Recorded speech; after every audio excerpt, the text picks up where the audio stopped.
Unfortunately not. No country is really doing enough. The interesting bit about China is that it's so big and things are happening so fast that this has a big impact on global greenhouse gas emissions. We've seen in the report before that they are really massively expanding renewable energy, and that is now basically in a way that coal is pushed out of the market.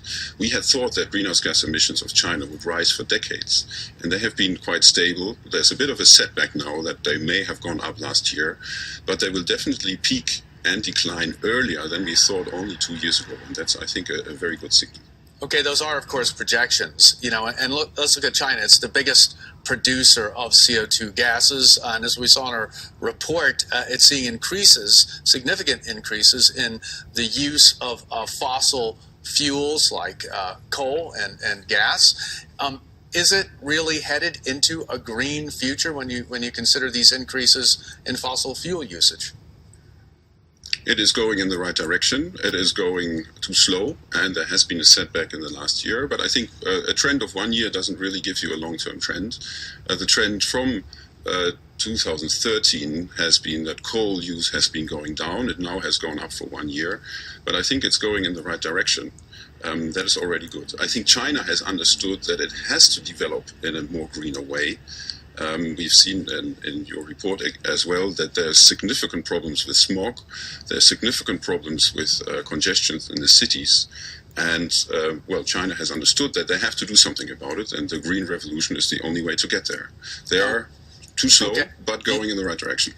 Okay, I want to jump in and ask you about this. It has to reconcile its economic needs with environmental needs. Can China continue to pull millions of people out of poverty without building more and more coal-fired power stations? Can it rely on wind or solar to create the energy it needs for industrial development? Yeah, and that is the very important point, the revolution that we see right now. China can do it, and they've understood that they can. They have cancelled plans for over 100 coal-fired power plants that they had thought that they should need. Right now, they're really expanding renewable energy because it has become so cheap. It is cheaper now to build wind or solar than to build coal.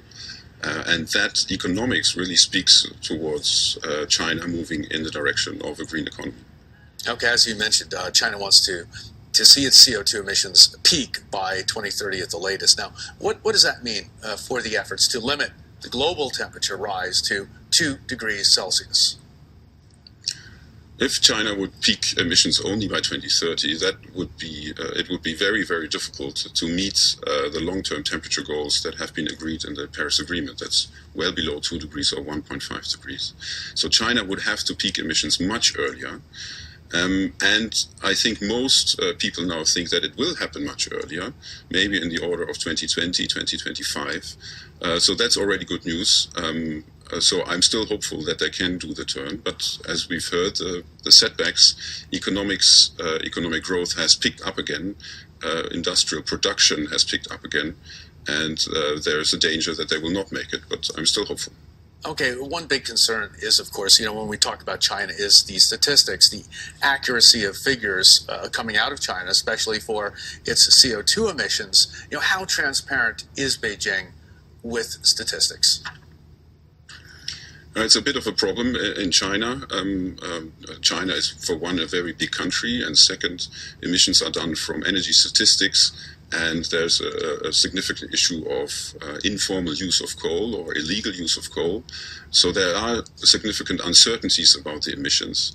And in addition, China, as with the position of a developing country, is not really allowing a big check of these of their books.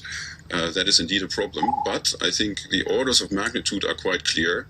There's scientific efforts to verify the emissions, and we know them about 5 plus minus 5%, from my point of view, enough for the policymaking purposes. Okay, thank you so very much, Professor Niklas Höhne from the NewClimate Institute, for those insights this morning.